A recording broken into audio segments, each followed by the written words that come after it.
Hello friends, welcome to Usha's kitchen. இன்றைக்கி நாம் பரோட்டா எப்படி செய்கிறதுன்னு பார்க்கலாம் வாங்க. அதுக்கு நாம் 1 ஸ்பூன் சுகர் சேர்த்துக்கலாம், 1 ஸ்பூன் சால்ட், 1/2 கப்பு பால், 1 முட்டை சேர்த்துக்கலாம்.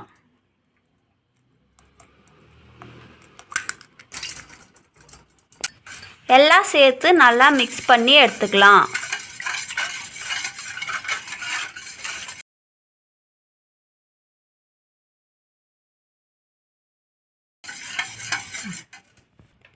இந்த அளவுக்கு நல்லா மிக்ஸ் பண்ணதுக்கப்புறமா 1/2 கிலோ மைதா மாவு போட்டு மிக்ஸ் பண்ணி எடுத்துக்கலாம்.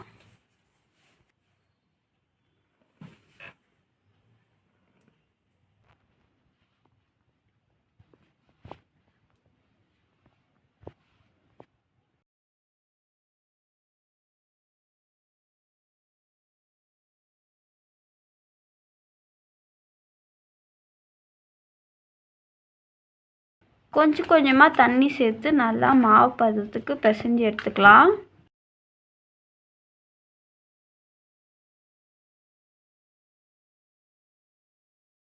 இந்த பதத்துக்கு தேய்ச்சதுக்கப்புறமா எண்ணெயை சேர்த்து 1/2 மணி நேரம் ஊற வச்சு எடுத்துக்கலாம். இப்போ நாம் 1/2 hour மூடி வச்சு ஊற வைக்கலாம். 1/2 hour ஊற வச்சு எடுத்தாச்சு. இப்போ நாம் குட்டி குட்டிஸாக உண்டை பிடிச்சி எடுத்துக்கலாம். உண்டை பிடிச்சி வச்ச மாவில் எண்ணெயை தொட்டு தேய்ச்சி எடுத்துக்கலாம்.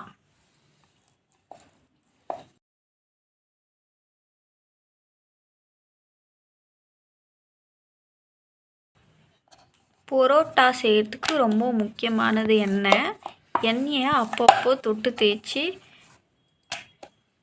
எடுத்துக்கலாம்.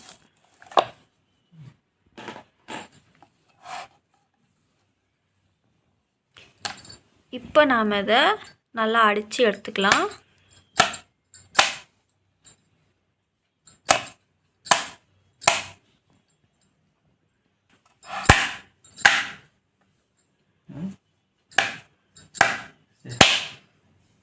இந்த அளவுக்கு நல்லா அடித்து எடுத்ததுக்கப்புறமா இந்த மாதிரி சுருட்டி வச்சுக்கலாம். இதே மாதிரி மற்ற மாவையும் தேய்ச்சி வச்சுக்கலாம்.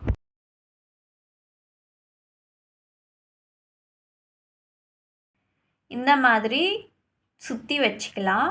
இப்போ நாம் இதை கையிலே தட்டி எடுக்கலாம்.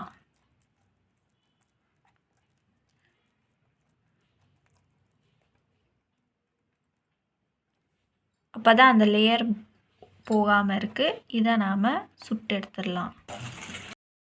நல்லா எண்ணெய் விட்டு 2 பக்கம் சுட்டு எடுத்துக்கலாம்.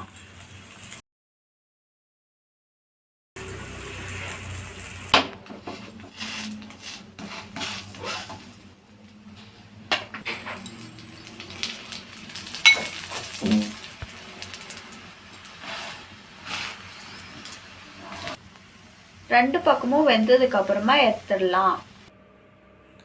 சுட்டு எடுத்ததுக்கப்புறமா தட்டி விட்டுக்கலாம்.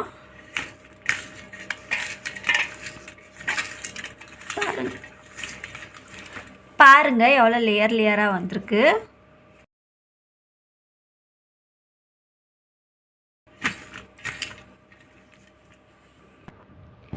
பரோட்டா கூட குருமா சேர்த்து சாப்பிடும்போது டேஸ்ட்டு சும்மா வேறு லெவலில் இருக்கும். இந்த வீடியோ உங்களுக்கு பிடிச்சிருந்தா லைக் பண்ணுங்கள், ஷேர் பண்ணுங்கள், கமெண்ட் பண்ணுங்கள். மறக்காமல் உஷாஸ் கிச்சன் சேனலை சப்ஸ்கிரைப் பண்ணிக்கோங்க. தேங்க்யூ ஃபார் வாட்சிங்.